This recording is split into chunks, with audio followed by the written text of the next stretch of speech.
Hi, I'm Anthony. Welcome to my channel, MYOG. My daughter's birthday is coming up shortly, and for her birthday I've decided to make her a new hammock setup. Hammock, suspension, tarp, and underquilt, and if I have time I'm also going to make her a bug net for it. So to start off, I am going to be making a set of hammock straps. I'm going to start off with a 1,500-pound polyester webbing that I purchased from Ripstop By The Roll. It's in a pattern called Crazy Waves. I think she's really going to enjoy this, so let me get set up and get started. So the polyester webbing came in a 25-foot piece. So I found the center point and I'm going to cut it with a hot knife. You could of course use a pair of scissors and a lighter, but I have the hot knife and I want it to look nice, so that's what I'm going to use.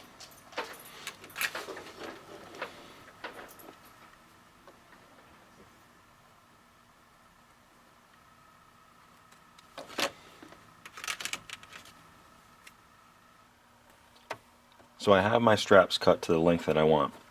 Now what I'm going to do is I'm going to sew one loop in each of the strap in order to make tree straps. If I was going to make tree huggers, I'd cut them a little shorter, probably to about 5 or 6 feet, and sew a loop on each end. So I'm going to find 5 inches and I'm going to fold it. So I end up with a 4-inch loop and then 1 inch for the bar tacks on the end. There's a couple different ways I can do this. I choose to bar tack.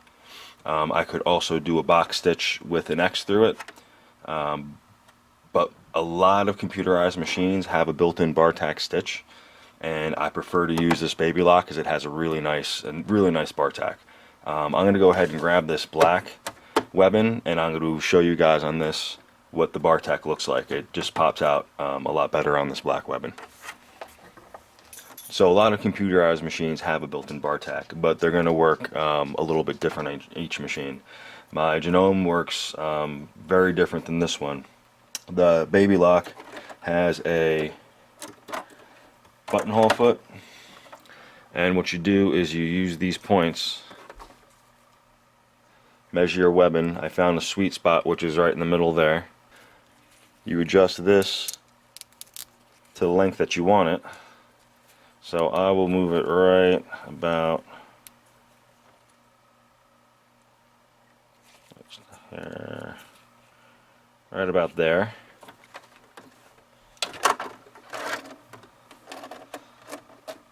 Put the buttonhole. Okay. Pop the pressure foot on, and then it's got a little bar that comes down. There you go. That goes in between there. So I have my webbing all lined up. What the automatic bar tack is going to do is it's going to sew 3 rows of stitches up and down, and then it is going to sew a zigzag over it and then lock it at the end. Coincidentally, it starts off in reverse rather than forward. All that's in the manual. Like I said, some computerized machines do have the automatic bar tack. I love the automatic bar tack in this machine. I think it comes out great. Once I get everything lined up properly, drop the press foot, watch your finger.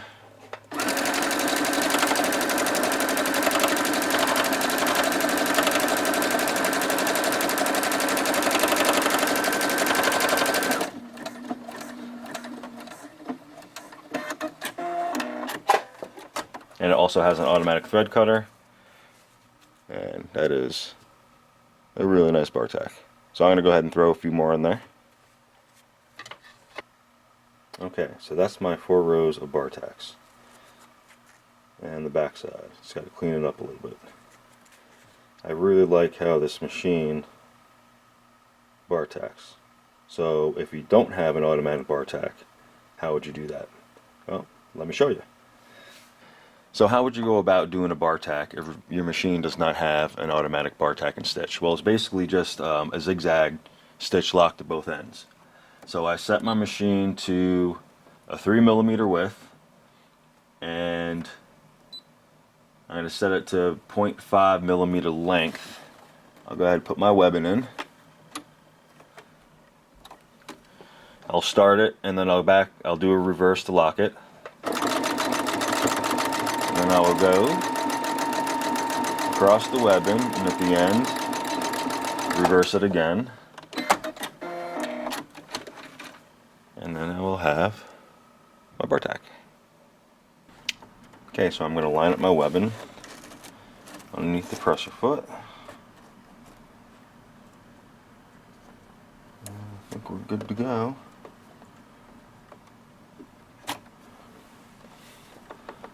Alright.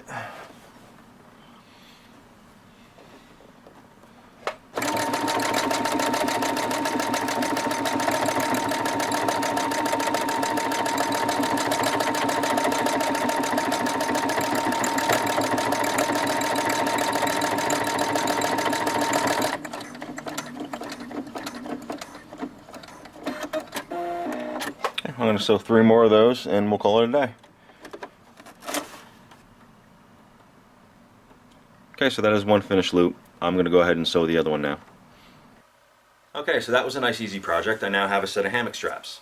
Next project is to make a netless gathered in hammock, and I'm going to use a carabiner, and I'm going to teach my daughter a marlin spike hitch, and that's how she is going to hang this particular hammock. So if you guys like this content, please like, share, and subscribe so that way I can keep them coming. I'm Anthony. Thanks for watching. Take care.